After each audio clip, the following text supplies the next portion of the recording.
What's up, guys? Big Papa Drock back with another King Arthur Legends Rise video.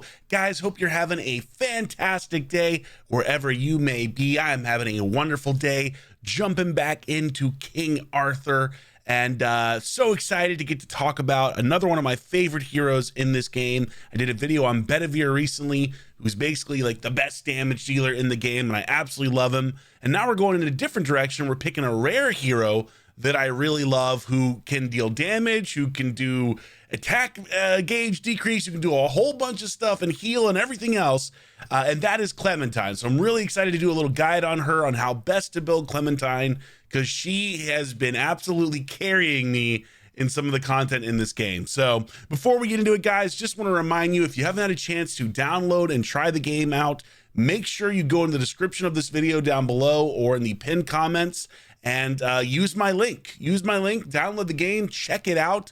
We have a couple spots still left in the clan.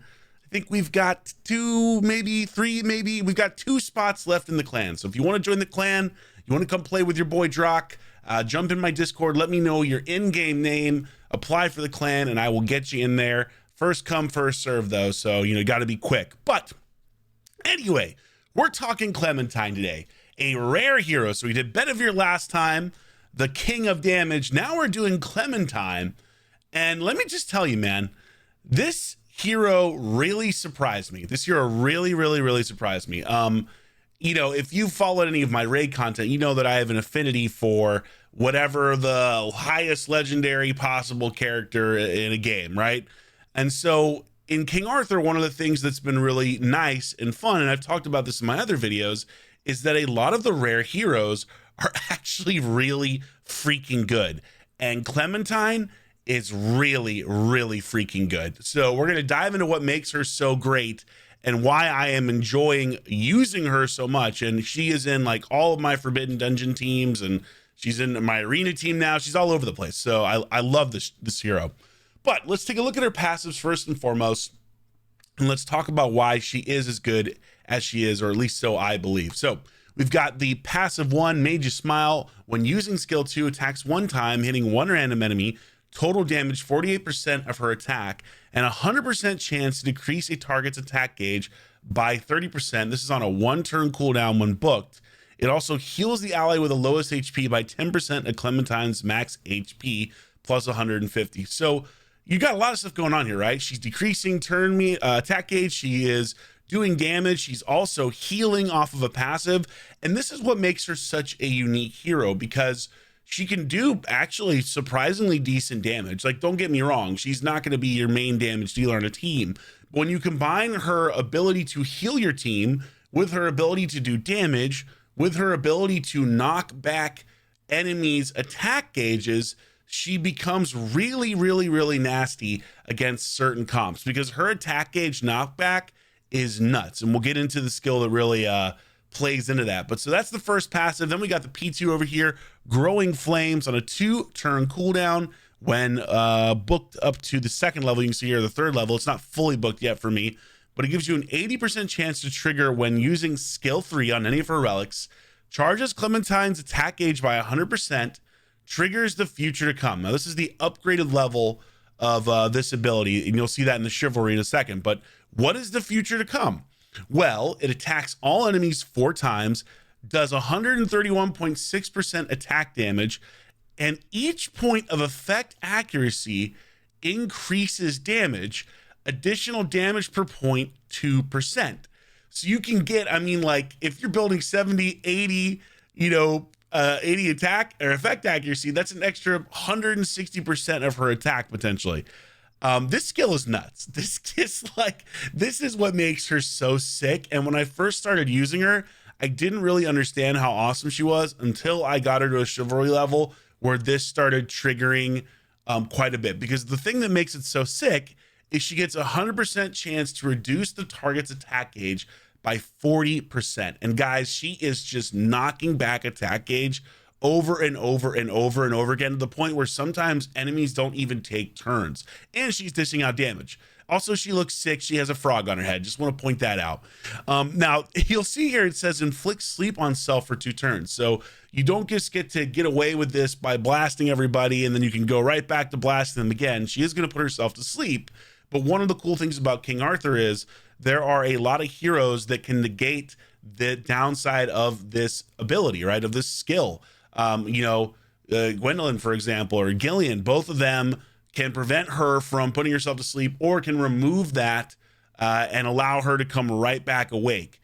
So it's kind of sick when you get her in certain, like teams, because then the downside to this skill doesn't really come into play. So yeah, that's it. Super simple, right? Only 2 passives. You can see she's fully awakened. So there's nothing else here to snag. It's super simple. Doesn't take a lot to level up. Like I said, I have 1 more level to go here so that it's 100% chance to trigger all the time when she uses her third skill, but 80% isn't bad, and it triggers a lot. So let's take a look at the Chivalry now, because this is what makes her kind of have some of these really sick abilities. So you got your standard attack on the first one, or excuse me, attack gauge reduction up to 30%. So it's increasing it on the first Chivalry. The best ones here, number 3, changing the Future of Dreams, which is what it used to be called, to the Future to Come, which gives you the additional damage for increased effect accuracy. So this is really what starts to get you that nasty damage with her. And then also you're getting upgrades to her ability to heal. And then I think it's 7 or 8. Here it is. After an ally attacks, has a 10% chance to charge attack gauge by 100% and triggers the Future to Come. So she has a 10% chance anytime an ally attacks to trigger this attack gauge ability. And look, when it happens, you're just dealing lots of damage. You're pushing back attack gauge. Other teams just don't take a turn. And then you have your standard stuff over here. So getting her to 8 is really nice. Not necessary, because this isn't, a massive chance of it to happen, but it certainly does happen in battles and is a nice thing. But really, frankly, if you get her to 3, or even 4, that's where you kind of are starting to get what you really need. It's not bad to get her to 5 or 6 for the effect accuracy, I should say, or 5. But really 3 and 4, and you're really going to start to see a big benefit on what you're doing, because this skill becomes so much more powerful when it goes from Future of Dreams to the Future to Come. So let's take a look now at her relics. I have gotten the Storm and the Fire. I'll be honest, the Fire just kind of, it seems like the best one to me. All of these heal on the first and second skills. So she'll do some form of healing. She'll remove a normal status with one. She'll remove a dot with the other. She has like varied removals with each one of these relics. So it depends on like what dungeon you're going into and what you're trying to do. But I like the Fire one because of the skill 3 here. So let me just take you over to why. So all of her things are doing, all of her like 3 skills here are doing attack gauge decrease, but they're very different in how they work. And the reason why I like this one the most is it's a 90% chance to trigger, right? So 90% is a very high percentage chance to trigger. Now it's only 30% right now when it's not fully booked. So you get up to 50% attack gauge reduction, but keep in mind, you're thinking more of that AoE ability anyway that's doing lots of attack gauge. Like this is kind of a little of a bonus. I think having a high percentage chance for it to happen is better than, in some cases, it's got like a 50% chance, but it's going to reduce it by more, right? I'd rather, as they say, the bird in the hand is worth 2 in the bush. I'd rather have something that is almost guaranteed to trigger versus something that might trigger and do more attack gauge reduction, but it's not going to be as likely. So that's the big difference between these relics.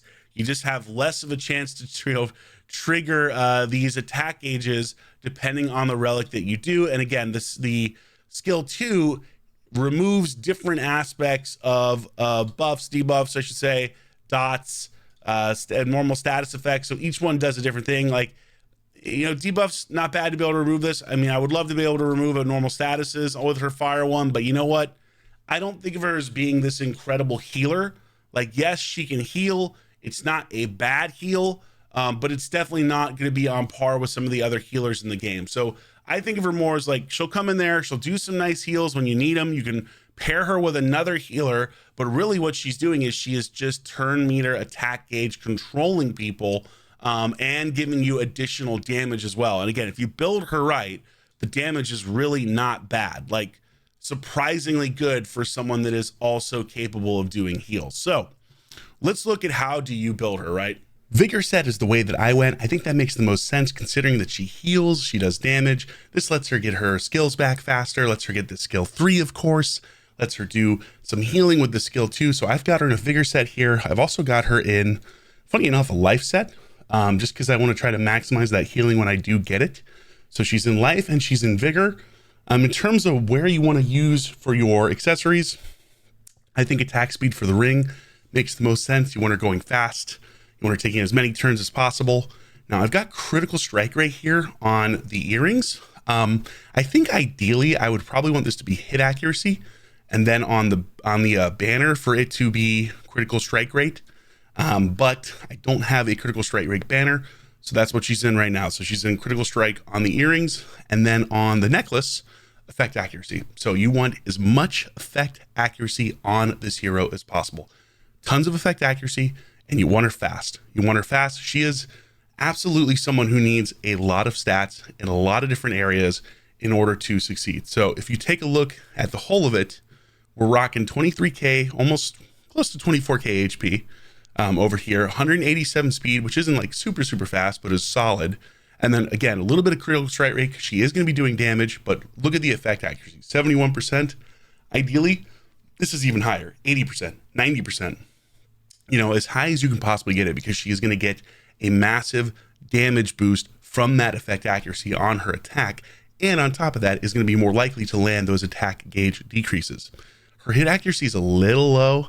I would like this to be a lot higher, ideally 25, 30% or more, because you do want her actually landing hits to do damage.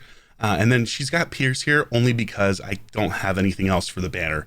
One little quick tip though, if you don't have a banner, you can always craft one.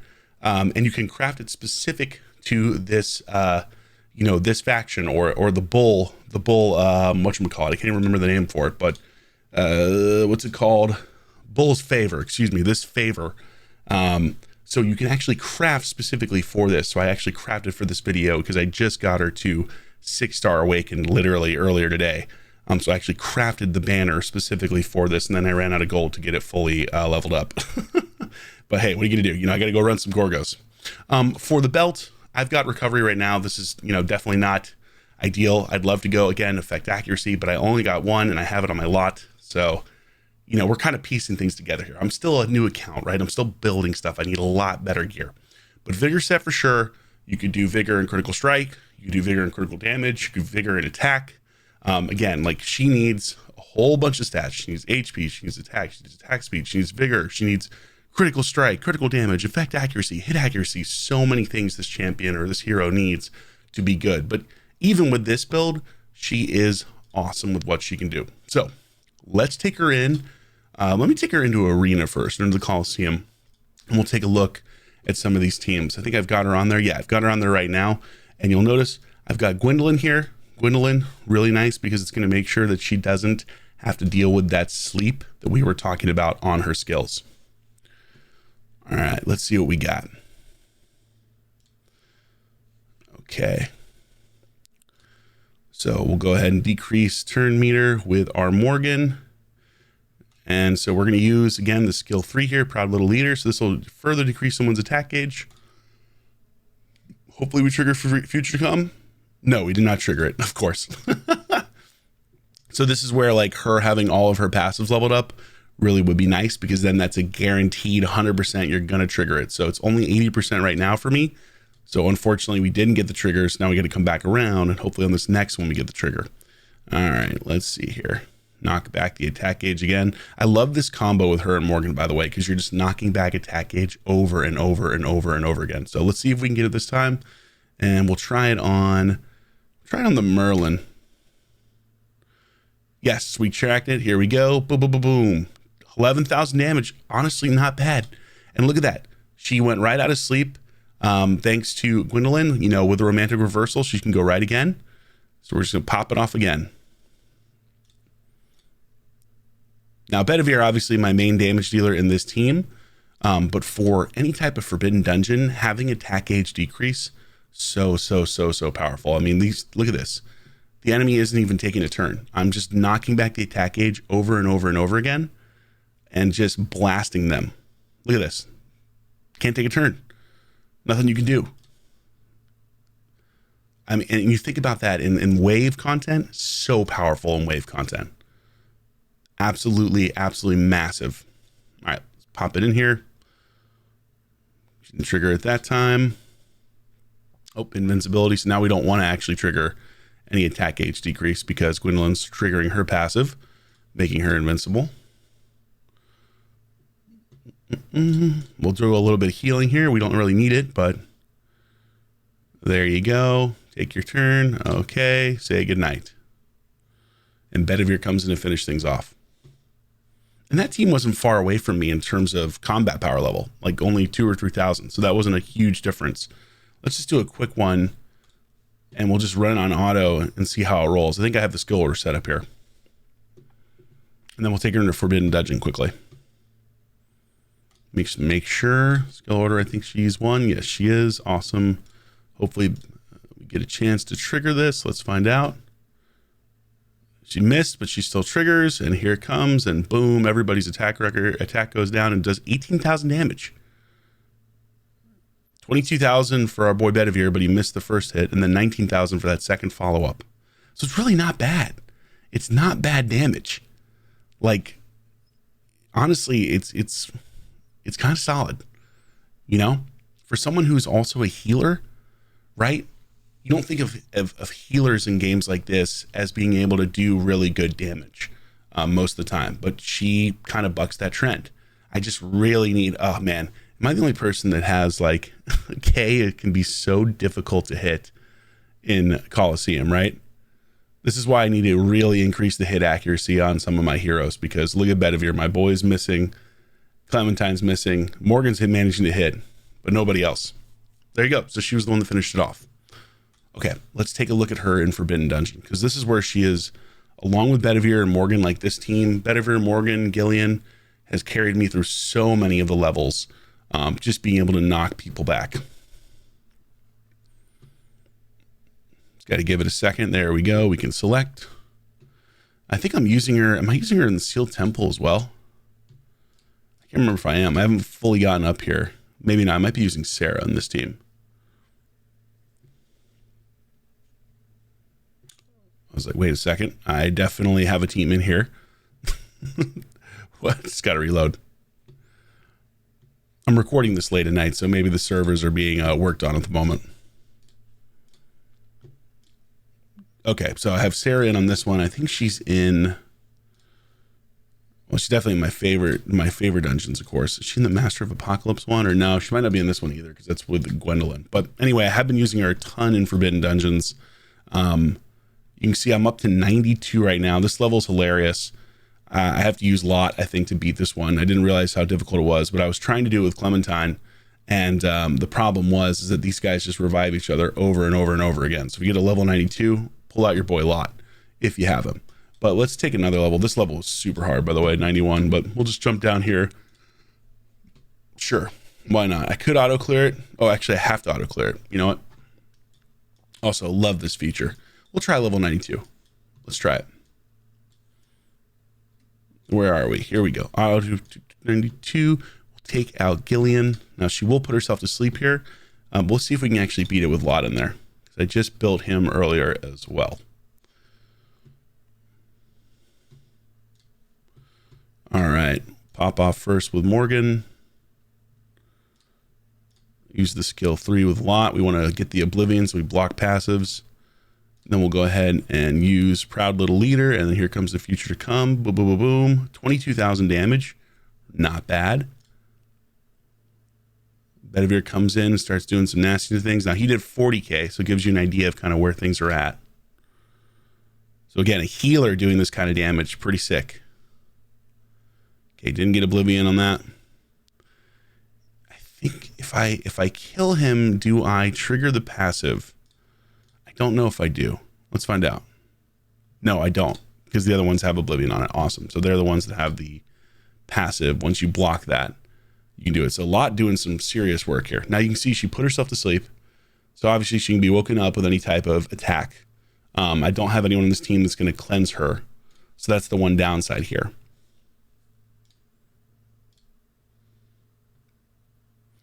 Yes, land those Oblivions. This floor was killing me earlier before I realized I needed to use Lot.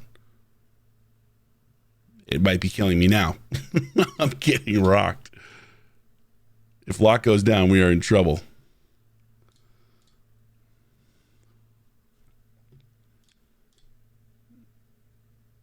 Okay, we got Oblivion on one. We could heal here, but I really want to make sure we knock back turn meter. So let's just do this. Future to come triggered. Awesome. Look at that attack gauge. I love that I say turn meter. That's the raid person in me. All right. Should have probably hit over here. All right, there goes our Morgan. Okay, she's asleep, so she's not coming back. So Lot's probably going down here. So this might be a loss. This might be a loss here. We should have probably used her healing more than we did.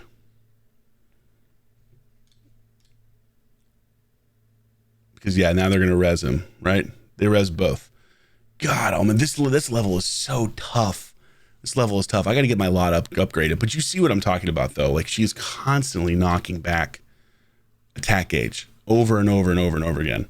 Also, love that it doesn't take any of my tickets for me to fail this, or like you do a normal stage, it doesn't take any of your stamina. So I've beaten up to here. I guess I have to use auto clear for these. I can't fight it again, I don't think, to demonstrate. It doesn't look like I can. So for demonstration purposes, obviously, I wish I could fight it again to show you, but hey, awesome that they have auto clear. Let's see if we can find another piece of content that I'm using her in. Because truly for Forbidden Dungeon, she has carried me harder than anything else. Combined with Morgan and combined with Gillian, to be completely fair. Let's go to, I think I have her equipment dungeon, or maybe actually, you know, I think I even have her in Plane of Beast now. Do I have her in this? Yeah, I do. Okay, awesome. With Tristan.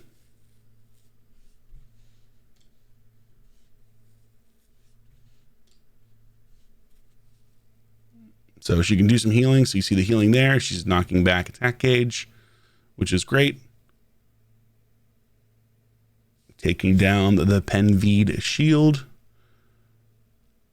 And I think she works so well with Gillian because Gillian also decreases attack gauge. So if you've got someone like Morgan, if you've got Clementine, if you've got Gillian, you've got 3 different heroes just constantly knocking back attack gauge. And thankfully, you know, 2 of those 3 can actually do decent damage. Like Morgan, obviously you're not really building for damage, but she can do a little bit of damage, and Clementine can actually do really solid damage. So you combine that with Bedivere, you're able to get through some stuff a little bit faster.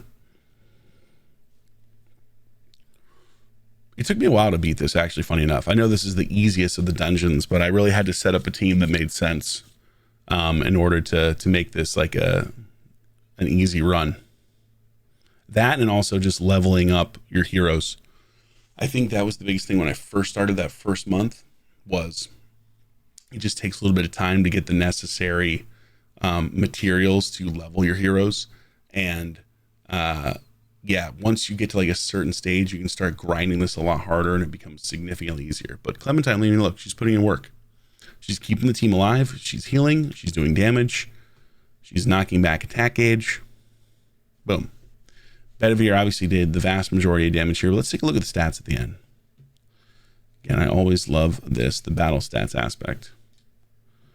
Let's see where she landed. Only 2,800 damage. Wait, oh, because she hit the shield. That would be why. Okay, that makes sense. I was like, what? There's no way that she did that little damage. But she was hitting the shield. So she was doing multiple hits on the shield to knock it back. No wonder she didn't do as much damage. So her real contribution there was just knocking back attack gauge, making sure the Penveed didn't get as many turns. And then obviously Bedivere came in there, cleaned things up. And Morgan, of course, putting on those decreased defense. Massive, massive, massive. So bottom line, if you have this champion, Don't sleep on her. As a rare, she's a lot easier to level up than any of the legendaries, of course.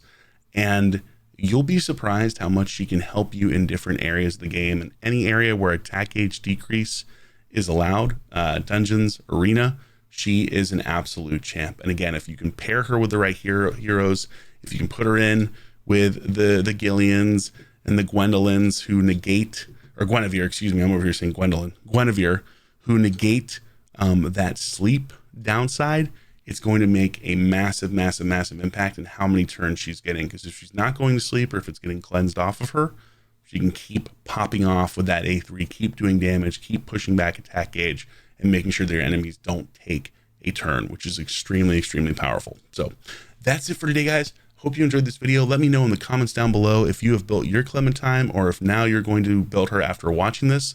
And of course, would love to hear what you think on some of your favorite heroes in the game, and is Clementine on that list? She is for me. Hopefully she is for you now as well. But thank you again so much for watching. Thank you for the support. I will see you all on one soon. Make sure to use my link to download King Arthur. And yeah, if you want to join the clan, we got 2 spots left. See you later. Big Papa Drock out.